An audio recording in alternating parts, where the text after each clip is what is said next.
اتنی اعلیٰ ہوگی تو سوچو بڑھاپا کتنا اعلیٰ ہوگا۔ ماشاءاللہ بڑی خوشی ہو رہی ہے کہ آگے بڑھانے کی نوبت آ گئی ہے۔ اللہ ہم سب کو استقامت عطا فرمائے۔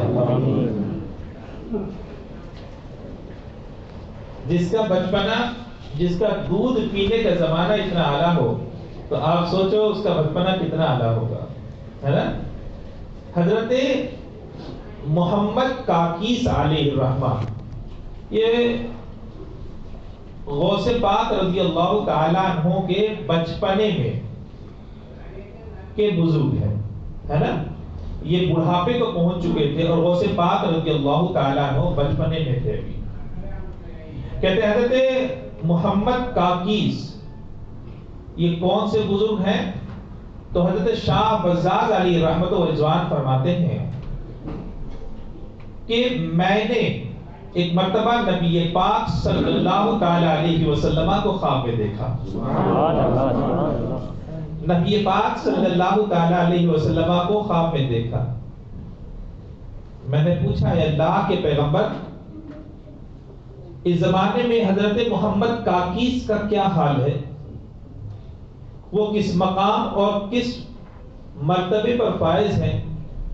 سرکار مسکرائے اور ارشاد فرمایا بزاز سنو، محمد کاکیس اس مقام پر فائز ہیں کہ کل قیامت میں ان کی وجہ سے اپنی امت پر فخر کروں گا۔ سبحان اللہ، سبحان اللہ۔ حضرت محمد کاکیس علیہ رحمت و رضوان یہ وہ بزرگ ہیں جن کے جھنڈے کے نیچے دنیا کے 12 سے لے کر کے 17 بادشاہ بیک وقت رہا کرتے تھے۔ 12 سے لے کر کے 17 بادشاہ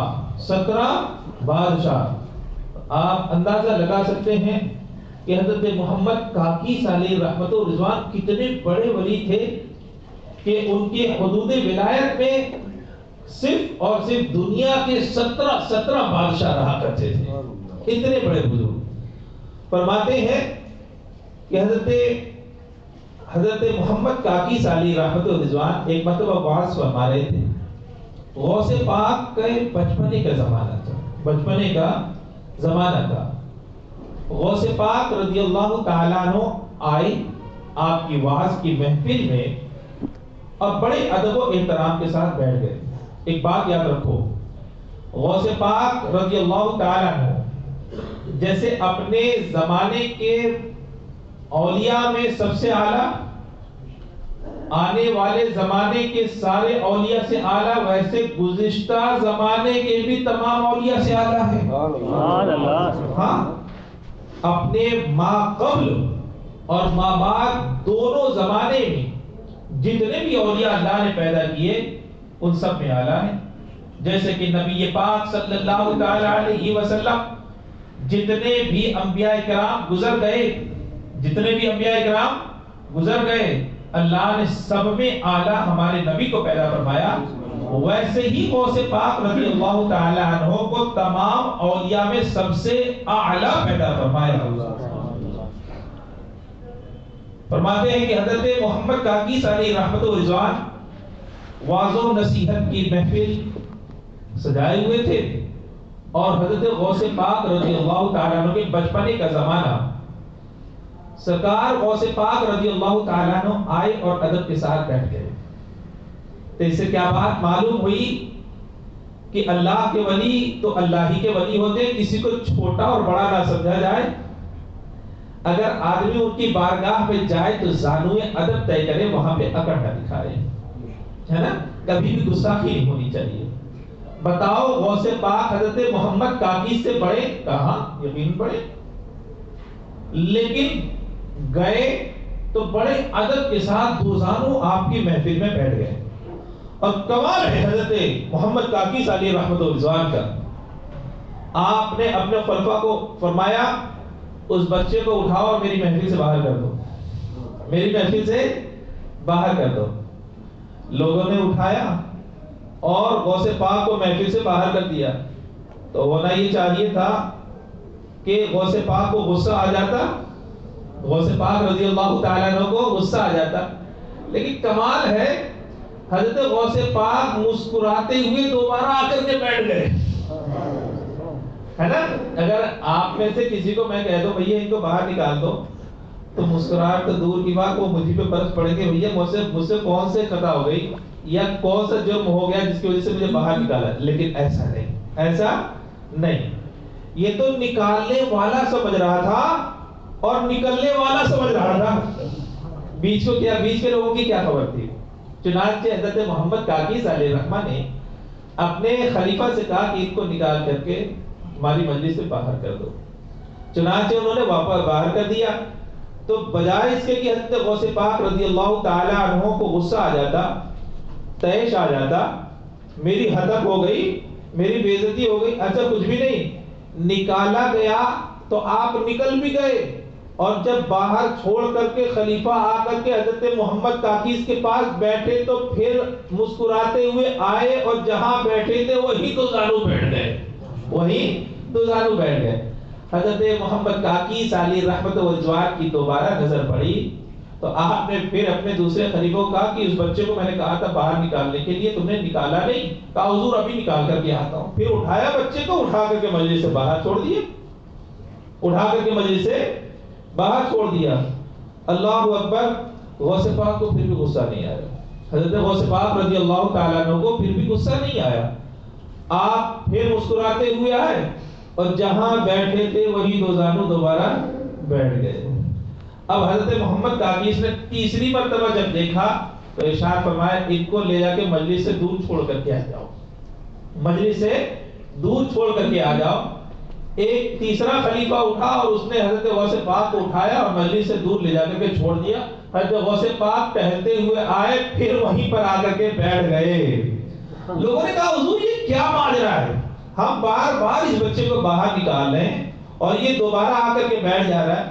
تب حضرت محمد کاکی علیہ رحمت و رضوان نے ارشاد فرمایا تھا میں اس لیے ان کو اپنی مجلسوں سے باہر نہیں نکال رہا تھا کہ لوگ یہ سمجھے کہ یہ کمتر ہیں، بلکہ میں اپنی مجلس سے اس لیے باہر نکال رہا تھا کہ تمہاری توجہ میری بجائے ان کی طرف ہو جائے، تمہاری توجہ میری بجائے اس بچے کی جانب ہو جائے. اس کے بعد غوث پاک رضی اللہ تعالیٰ عنہ کو اٹھایا، اپنے قریب بلایا، سینے سے لگایا، پیشانی کو بوسہ دیا اور ارشاد اب فرماتے ہیں اپنی داڑھی کو پکڑ کر کے، ان کی داڑھی سفید ہو گئی تھی، وہ بڑھاپے کی منزل طے کر رہے تھے نا، وہ بڑھاپے کی منزل طے کر رہے تھے. اپنی داڑھی کو پکڑ کر کے ارشاد فرمایا اے غوث پاک میں آپ کا وہ زمانہ دیکھ رہا ہوں جس زمانے میں آپ اعلان کریں گے ہاذا قدمی ہذہ علی رقبۃ کل ولی اللہ، کہ میرا یہ قدم تمام اولیاء کے گردنوں پر اس دن تک میں زندہ رہوں نہ رہوں، لو گردن تو میں نے آج ہی تمہارے لیے جھکا دی، لو گردن تو میں نے آج ہی تمہارے لیے جھکا دی ہے. اور پھر غوث پاک رضی اللہ تعالیٰ عنہ عرض کیا کہ جس دن آپ یہ اعلان فرمائیں گے اس بوڑھے کو نہ بھول جائیں. داڑھی پکڑ کر کے کہا تھا، داڑھی پکڑ کر کے کہا تھا بال میرے سفید ہو چکے ہیں، بال میرے سفید ہو چکے ہیں، بوڑھا ہو چکا ہوں، میں بوڑھا ہو چکا ہوں، اور آپ کے اعلان کرنے کا زمانہ جو ہے ابھی دور ہے، میں اس زمانے کا اعلان کا انتظار نہیں کر سکتا، نہ جانے موت کا فرشتہ کب آ جائے، لہذا لو آج ہی میں نے اپنی گردن کو جھکا دیا. اور اس وقت حضرت محمد کاکی علیہ رحمت و رضوان نے وہ دنیا کا تاریخی جملہ ارشاد فرمایا تھا جو صبح قیامت تک یاد کیا جائے گا کہ ہر ولی کا ایک مرغ ہوتا ہے جو اپنے زمانے میں بول کر کے خاموش ہو جاتا ہے. اور غوث پاک سن لیں اللہ نے آپ کو وہ مرغ عطا فرمایا ہے جو صبح قیامت تک بولتا رہے گا اور آپ کے مرغ کے سامنے کوئی دنیا کا دوسرا مرغ نہیں بول پائے گا. یہ محاورہ تھا اس بات کا کہ ہر ولی کا ایک زمانہ ہوتا ہے، ہر ولی کا ایک زمانہ ہوتا ہے. ایک زمانے میں ولی پیدا ہوتا ہے، اس کا بچپنا ہوتا ہے، اس کی جوانی ہوتی ہے، اس کا بڑھاپا ہوتا ہے، ظاہری طور پر وہ دنیا میں زندگی گزارتا ہے اور اس کے بعد وہ دنیا سے چلا جاتا ہے، اس کا زمانہ ختم ہو گیا۔ اب اس کے بعد والے کہتے ہیں ولی کا زمانہ آیا، اس کے بعد والے ولی کا زمانہ آیا، ایسے ہی چلتا رہا۔ لیکن آپ کا یہ معاملہ ہے کہ آپ کا زمانہ شروع جب ہوگا تو قیامت تک آپ ہی کا زمانہ کہا جائے گا، دوسرے کے زمانے میں آپ کا کوئی عمل دخل نہیں ہوگا۔ لوگ آتے رہیں، اولیاء آتے رہیں، لیکن آپ کا زمانہ ہر زمانے کو کہا جائے گا، صبح قیامت تک آپ ہی کا زمانہ ہوگا۔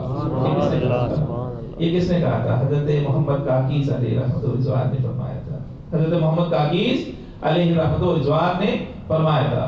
تو آپ یہ نہ سمجھیں کہ غوث پاک اپنے زمانے میں مدد فرماتے، غوث پاک اپنے زمانے میں مدد فرماتے، اگر اپنے زمانے میں مدد فرماتے تو آج لوگ ان کی بارگاہ میں کیوں جاتے؟ ہم نے نہ پیغمبر کو مردہ مانا اور نہ ہی اللہ کے ولی کو مردہ مانا۔ پیغمبر بھی زندہ ہیں اور الحمدللہ پیغمبر کے صدقے میں ولی بھی زندہ ہے، ولی بھی زندہ ہے۔ کہتے ہیں ایک غوث پاک کا دیوانہ تھا، ایک غوث پاک کا دیوانہ تھا۔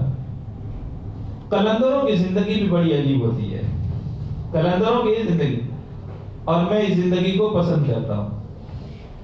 یہ دنیا داروں کی زندگی میں وہ لطف نہیں ہے۔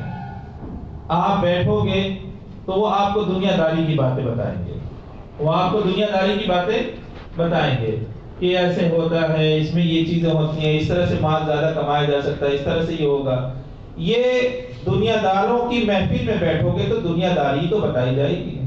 ایک بادشاہ جنگل سے گزر رہا تھا، ایک لکڑہارے کو دیکھا جو لکڑی کاٹ رہا تھا، جو لکڑی کاٹ رہا تھا۔ بادشاہ نے کہا تم لکڑہارا ہو؟ کہا ہاں حضور میں لکڑہارا ہوں۔ بادشاہ نے کہا کہ کیا مجھے جانتے ہو؟ کہا نہیں۔ کہا میں اس ملک کا بادشاہ ہوں، تو میری رعیت ہو۔ تو لکڑہارے نے کہا تھا حضور میں آپ کی رعیت ہوں یا آپ میری رعیت ہیں؟ بادشاہ کو تعجب ہوا، جنگل میں لکڑی کاٹنے والا جس کے جو اپنی بھوک پیاس خود نہ مٹا پائے، بادشاہ ہوں اس کو بول رہا ہے کہ میں آپ کی رعیت یعنی میں آپ کی رعایا ہوں یا آپ میری رعایا؟ اتنی بڑی بات، اتنی بڑی بات! بادشاہ کو بہت تعجب ہوا۔ پھر اس کے بعد ترس کھا کر کے اس نے کچھ سونا نکالا، کہا لکڑہارے کو دیا، فقیر کو دیا، کہا کہ اس کو رکھ لو۔ کہا حضور یہ کیا ہے؟ کہا دنیا کی بڑی قیمتی شے ہے، یہ بڑی قیمتی شے ہے۔ تو کہا اس کا کچھ نام تو ہوگا۔ تو بادشاہ نے کہا یہ دنیا کا سونا ہے جس سے دنیا کی ہر شے خریدی جا سکتی ہے، دنیا کی ہر شے خریدی جا سکتی ہے۔ اللہ پر تیش آیا لکڑہارے کو، اس نے کہا حضور ہمارے میں اور آپ میں ایک فرق ہے۔ کہا کیا؟ کہا آپ سونے کے پیچھے بھاگتے ہیں اور ہم وہ ہیں کہ سونا ہمارے پیچھے بھاگتا ہے، سونا ہمارے پیچھے بھاگتا ہے۔ آپ مجھے اتنا تھوڑا سا سونا دے کر کے کیا کریں گے؟ کہتے ہیں بغل میں پتھر پڑا ہوا تھا، ہاتھ میں اٹھایا، اللہ نے اس پتھر کو سونا بنا دیا۔ سبحان اللہ، سبحان اللہ۔ کہا آپ میری رعیت میں ہیں۔ میں نے غلط نہیں کہا تھا، آپ میری رعیت میں ہیں، میں آپ کی رعیت میں نہیں ہوں۔ آپ میری حدود ولایت میں رہا کرتے ہیں۔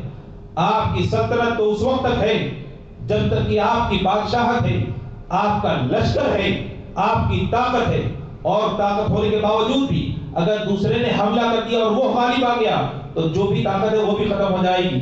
لیکن میرے رب نے مجھے وہ قوت عطا فرمائی ہے کہ دوسری قوت کتنی بھی طاقتور کیوں نہ ہو، اس قوت پر وہ غالب نہیں آ سکتی، کیونکہ یہ خدا کی قوت ہے، کیونکہ یہ خدا کی قوت ہے۔ کہتے ہیں قلندر بننے میں فائدہ ہے، دنیا دار بننے میں کوئی فائدہ نہیں، دنیا دار بننے میں کوئی فائدہ نہیں۔ کہتے ہیں ایک ملک میں دو بادشاہ نہیں رہ پاتے، ایک ملک میں دو بادشاہ نہیں رہ پاتے، لیکن ایک کمبل میں 7 فقیر رہ لیا کرتے ہیں، ایک کمبل میں 7 فقیر رہ لیا کرتے ہیں۔ آج کیسا زمانہ آ گیا نا، آج کیسا زمانہ آ گیا لوگ پہلے مہمانوں کو اپنے ہاں برکت کا سبب سمجھتے تھے، لے جاتے تھے، اپنے ہاں لے جاتے تھے، اور یہ عقیدہ رہتا تھا کہ مہمان کے قدم پڑ جائیں تو اللہ برکت عطا فرمائے۔ برکت تو ہوتی تھی، برکت تو ہوتی تھی۔ اب ساری سہولتوں کے ہونے کے باوجود بھی کہتے ہیں شہر میں ایک ہوٹل تو بک کر دیا جاتا ہے مہمان کے لیے، لیکن گھر میں رکھنا بڑا مشکل ہو جاتا ہے، گھر میں رکھنا بڑا مشکل ہو جاتا ہے۔ تو کہتے ہیں یہ تو ہمارے اوپر دنیا غالب آتی جا رہی ہے، یہ تو ہمارے اوپر دنیا غالب آتی جا رہی ہے۔ کہتے ہیں کہ قلندر اسی میں بھلائی ہے، اسی میں بھلائی ہے۔ اللہ کسی کو بھوکا نہیں رکھتا، ہاں یہ نفس ہے جس کا پیٹ کبھی نہیں بھرتا، جس کا پیٹ کبھی نہیں بھرتا۔ اب سنو، میں یہ کہہ رہا تھا کہ حضرت غوث پاک رضی اللہ تعالیٰ عنہ کے بارے میں جو آپ کے قریب ہوا، آپ کے زمانے میں بھی، آپ کے زمانے کے بعد بھی، آپ کے زمانے سے پہلے بھی، سرکار غوث پاک رضی اللہ تعالیٰ عنہ کی جو سرداری ہے وہ پہلے والوں پر بھی ہے اور بعد والوں پر بھی ہے، پہلے والوں پر بھی ہے اور بعد والوں پر بھی ہے۔ کہتے ہیں کہ 11ویں کے مہینے میں، 11ویں تو کی جاتی ہے نا، بڑے لوگ شوق سے کرتے ہیں، کرنا بھی چاہیے، کرنا بھی چاہیے۔ یہ ہم جو محفلیں سجا رہے ہیں 11 دن کی، یہ بھی غوث پاک رضی اللہ تعالیٰ عنہ سے برکت لینے کی خاطر ہے نا۔ اس سے ہم یہ نہ سمجھے کہ ہم بہت بڑا کام کر رہے ہیں، ارے وہ قبول فرما لے، یہ سب سے بڑی بات ہو جائے، وہ قبول فرما لے، ہماری محفلوں میں آنا، بیٹھنا، تعاون کرنا، یہ قبول فرما لے کہ یہ ان کا کرم ہے، یہ ان کا کرم ہے۔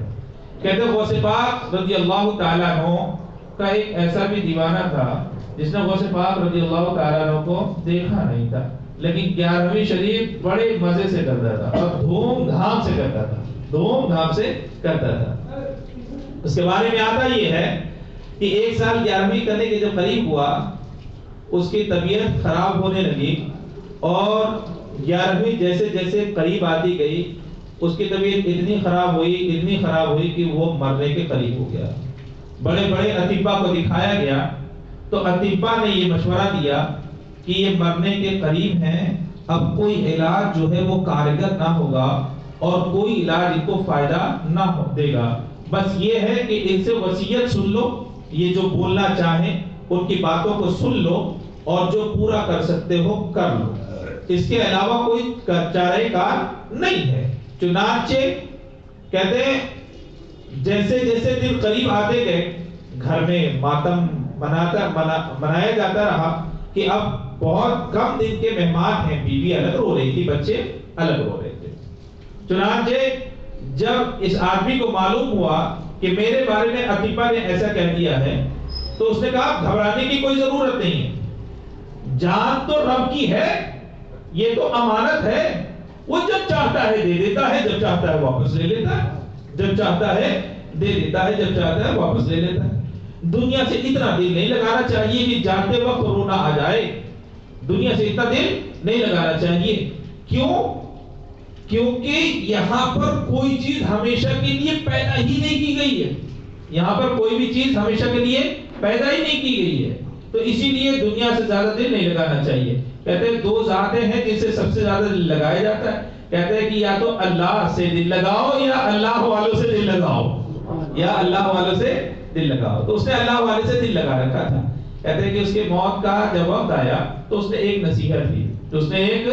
نصیحت کی کہ ٹھیک ہے میں رہوں یا نہ رہوں، چونکہ غوث پاک کی 11ویں کرتا تھا وہ رہنا چاہیے، اس کے فیوز برکات جو ہے وہ میں سال بھر دیکھتا ہوں، لہذا میں رہوں یا نہ رہوں۔ بہرحال وہ جو 11ویں شریف جو منائی جاتی ہے، کیا ہوتا کیا تھا، شہر کے ہر آدمی کو دعوت دی جاتی تھی اور اس میں سارے قلندر بھی آتے تھے، کہتے ہیں درویش بھی آتے تھے، فقراء بھی آتے تھے، اللہ والے بھی آتے تھے، سب کچھ ہوتا تھا اس میں، کھانا کو کھلایا جاتا تھا۔ اس نے یہ نصیحت کی میں رہوں یا نہ رہوں، تم یہ کرانا ضرور اپنے گھر والوں کو۔ اتفاق یہ ہے کہ 11ویں کی صبح ہی اس کا انتقال ہوا، 11ویں کی صبح ہی اس کا انتقال ہوا۔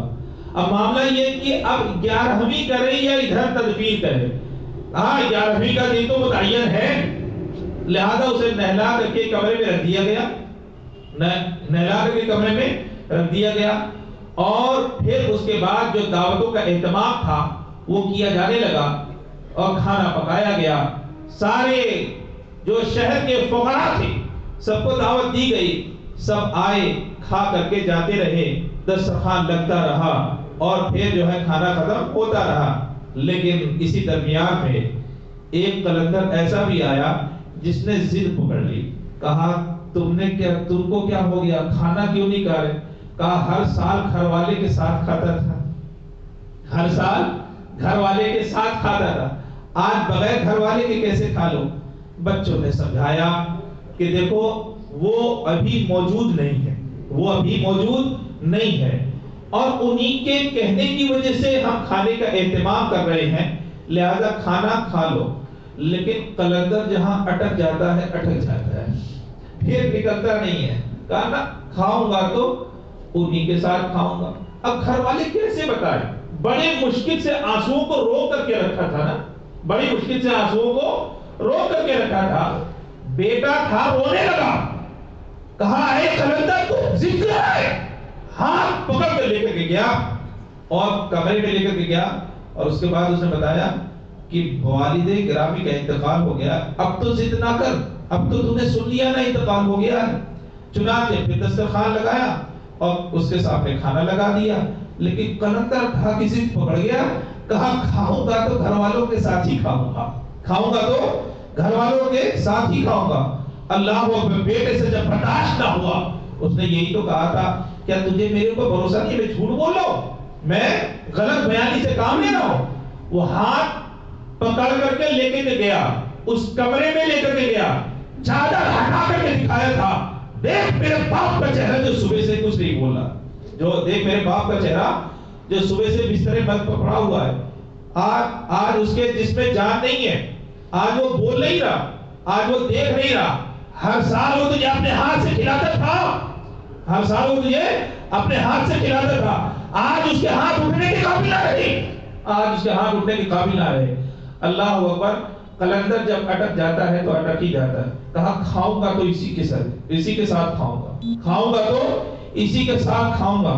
آسمان کی طرف اس نے دیکھا تھا اور رب سے التجا کی تھی، مولا کھاتا تھا تو اسی کے ساتھ کھاتا تھا، اور ابھی بھی کھاؤں گا تو اسی کے ساتھ کھاؤں گا۔ کہا قم بإذن اللہ، اللہ کے حکم سے کھڑا ہو جا، اللہ اکبر۔ وہ کلمہ پڑھتے ہوئے وہ جب دوبارہ بیٹھ گیا، سبحان اللہ سبحان اللہ۔ قلندر آ چکا تھا اس بات پر کہ کھاؤں گا تو اسی کے ساتھ بیٹھ کے کھاؤں گا، اور کھانا لوں گا تو اسی کے ہاتھ سے لوں گا۔ مشیت الہی کو اس نے دیکھا تھا، اس نے مشیت الہی کو۔ اچھا، اس پہ بعض لوگ بولیں گے کہ کیا اللہ والے اس طرح سے زندگی بھی دے دیا کرتے؟ ہاں، قسمت کی قسمیں کبھی پڑھے ہیں آپ نے؟ کہتے ہیں قسمت کی 3 قسمیں ہوتی ہیں، قسمت کے 3 قسمیں ہوتی ہیں، مبرم جو کبھی ٹلتی نہیں ہے، اور ایک ہے شبیہ مبرم، اور ایک ہے معلق۔ یہ 3 قسمیں ہوا کرتی ہیں۔ کہتے ہیں مبرم جو کبھی ٹلتی نہیں ہے، اور ایک وہ ہے کہ شبیہ و مبرم جو مبرم کی طرح ہوتی ہے، یعنی اس میں بھی ٹلنا نہیں ہوتا، لیکن اس میں یہ بات لکھی ہوتی ہے کہ اگر اللہ کا ولی دعا کر دے تو وہ بھی ٹل جایا کرتا ہے، وہ بھی ٹل جایا کرتا ہے۔ اور کہتے ہیں ایک ہے معلق۔ معلق کیا چیز ہے کہ آدمی اگر یہ نیک کام کرے گا تو اللہ اس کی نیکی کی وجہ سے اس کی اس بلا کو ٹال دے گا، اس کو معلق کہا جاتا ہے۔ تو آپ اس میں نہ پڑے کہ لوگ بولیں گے کیا اللہ کے ولی قسمت بھی سنوارنے لگے؟ جھٹ سے جواب دینا، ہاں اگر شبیہ مبرم ہے یا معلق ہے تو اللہ نے اس پر بھی وہ قدرت عطا فرمائی ہے، فوراً جواب دینا۔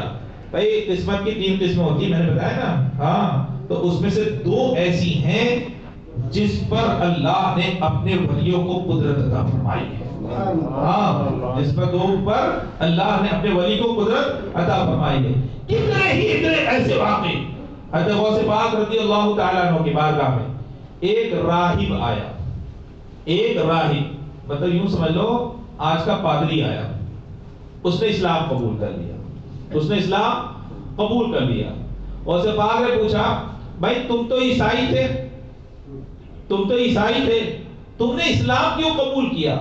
تو اس نے کہا کہ میں نے اللہ کی بارگاہ میں یہ عرض کیا تھا، مولا اس زمانے میں جو سچا مذہب ہے اس کی صورت مجھے دکھا دے، جو سچا مذہب ہے اس کی صورت مجھے دکھا دے۔ تو اس کے راہب کا یہ کہنا ہے رات کو سویا تو حضرت عیسیٰ علیہ السلام خواب میں آئے، میں نے کہا اس زمانے میں حقیقی اللہ کی تبلیغ کون کر رہا ہے اور اس کا دین کون پھیلا رہا ہے؟ اللہ اکبر۔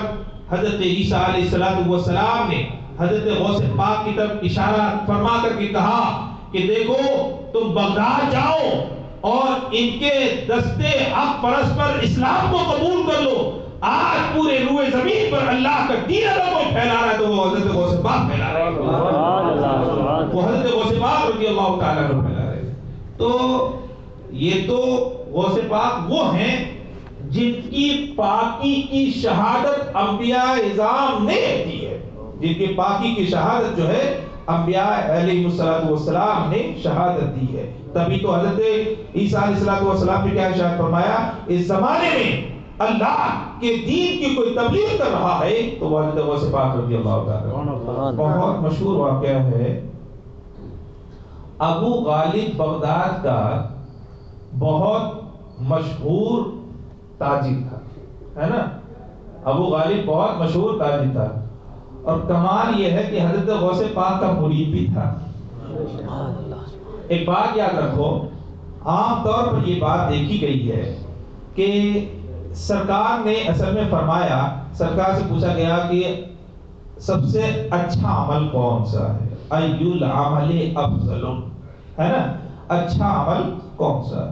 سرکار نے ارشاد فرمایا اطعم الطعام وافشوا السلام، یعنی کھانا کھلانا اور سلام کو پھیلانا، ہے نا، جس کو پہچانتے اس کو بھی سلام کرو اور جس کو نہیں پہچانتے ہو لیکن مسلمان ہے تو اس کو بھی سلام۔ اس کا مطلب یہ نہیں ہے کہ دیابنا وہابیہ سب کو سلام کرتے پھرو، جن کے بارے میں یقین ہے کہ وہ ایسے ہیں تو ہرگز ان کو کرنے کی ضرورت نہیں ہے۔ ہاں جن کے بارے میں آپ کو یقین ہے کہ مسلمان ہیں تو اگرچہ آپ کے رشتہ دار نہ ہو، اگرچہ آپ کے پہچان کے نہ ہو، اگرچہ آپ سے ملاقات نہ کر سکے ہو، آپ کے دوست احباب میں اگرچہ ان کا شمار نہ ہوتا ہو، لیکن ہے تو مسلمان،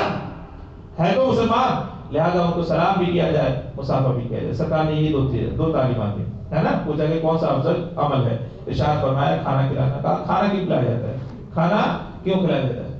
جانو اس بات کو اچھی طرح سے سن لو، فقہا فرماتے ہیں، محدثین فرماتے ہیں، پرندوں میں ایک پرندہ ہے ان کا جس کے بارے میں مشہور ہے کہ اگر وہ سفر سے گزر جائے تو انسان بادشاہ بن جاتا ہے۔ اس کے بارے میں مشہور ہے کہ اگر وہ سر کے اوپر سے گزر جائے تو انسان، جس کے سر کے اوپر سے گزر جائے وہ انسان بادشاہ بن جاتا ہے، لیکن پایا بہت کم جاتا ہے، یہ کم ہی پایا جاتا ہے، نہیں پایا جاتا۔ کہتے ہیں کہ اگر پرندوں کو کھانا کھلاؤ گے تو جہاں چیل کوے آئیں گے تو بہت ممکن ہے ان کا پرندہ بھی آ جائے، تمہارا تو ایک وقت تک کھانا کھائے گا لیکن بہت ممکن ہے دنیا کی شہنشاہی تمہیں عطا کر کے چلا جائے۔ اسی طریقے سے جو فقراء آتے ہیں، کھاتے ہیں اور کھا کر کے چلے جاتے ہیں، بہت ممکن ہے انہی فقراء کے درمیان میں کوئی قلندر زمانہ بھی ہو اور کہ زبان سے کوئی لفظ ایسا نکل جائے جو اللہ کی بارگاہ میں مقبول ہو جائے۔ اسی لیے تو کہا گیا دعا کرو، دعا دو اور دعا لو، دعا کرو، دعا دو اور دعا لو۔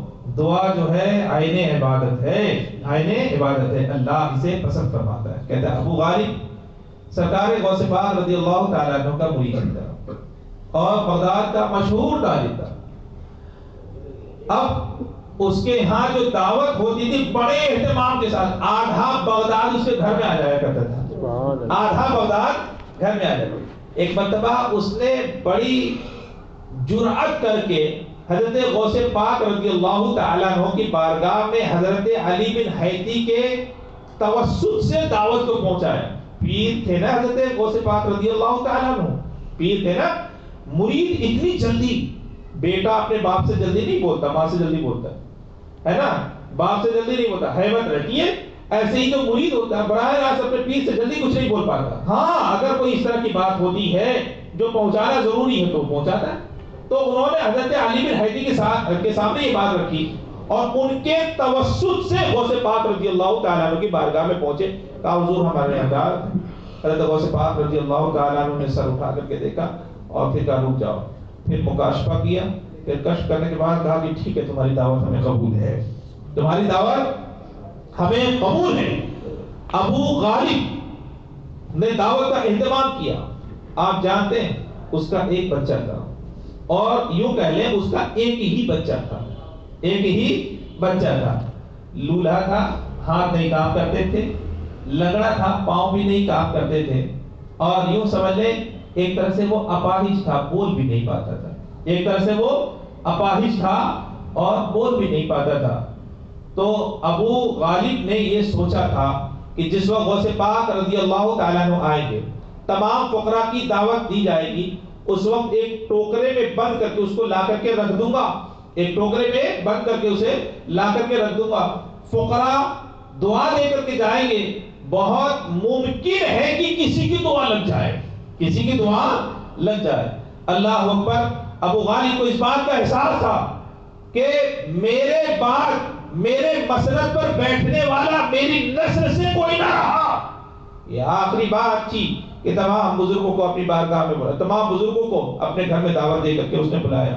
چنانچہ فقراء آتے گئے اور بیٹھ کر کے کھانا کھاتے گئے, دعا دے کر کے جاتے رہے.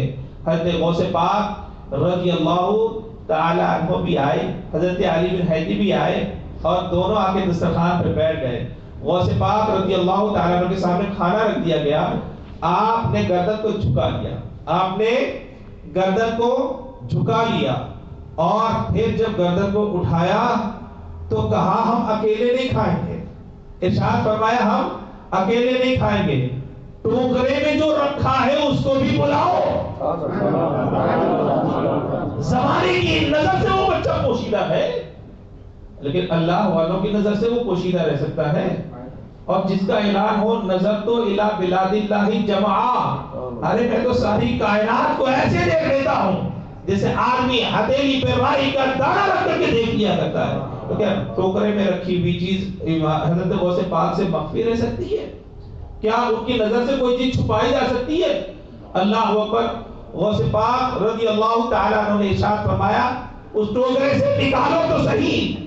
اللہ اکبر. قدموں پر ابو غالب پڑ گئے اور کہا حضور معذرت کے ساتھ وہ بچہ تو میرا ہی ہے, چل نہیں سکتا, اٹھ نہیں سکتا, کھا نہیں سکتا, دیکھ نہیں سکتا, عقل کا اپاہج ہے. کہا ابو غالب جب تک میں نہیں آیا تھا وہ اپاہج تھا, اب جب میں آ چکا ہوں تو اللہ نے اسے صحت عطا فرما دی ہے. ابو غالب پکار اسے اپنے بیٹے کو نام لے کر کے, اب تک تو نے اسے نام لے کر کے نہیں پکارا ہوگا, اب نام لے کر کے پکار. ابو غالب کہتے غوث پاک کا حکم تھا, میں نے نام سے پکارا تھا, ٹوکرا ہلا تھا, ٹوکرا نیچے آیا تھا, بچہ اپنے قدموں پر چلتے ہوئے غوث پاک کے دامن میں آ کے بیٹھ گیا. بچہ اپنے قدموں سے چل کر کے ارشاد فرمایا ابو غالب بچہ اپاہج تھا, اس وقت تک اپاہج تھا جب تک میں نہیں آیا تھا, اب جب میں آ گیا ہوں تو یہ اپاہج ابھی بھی رہ جائے تو پھر دستگیری کا فائدہ کیا؟ زمانہ تو دستگیر کہا کرتا ہے.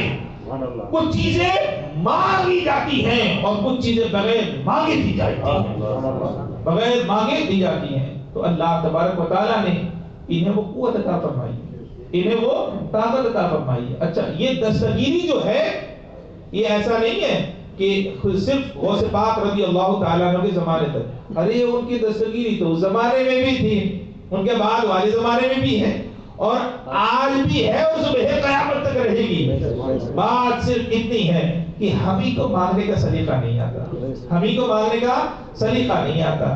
حق تو یہ ہے ان کے دینے میں کمی نہیں ہے, حق یہ ہے کہ ہمارے مانگنے میں کمی ہے, ہمارے طلب کرنے میں کمی ہے.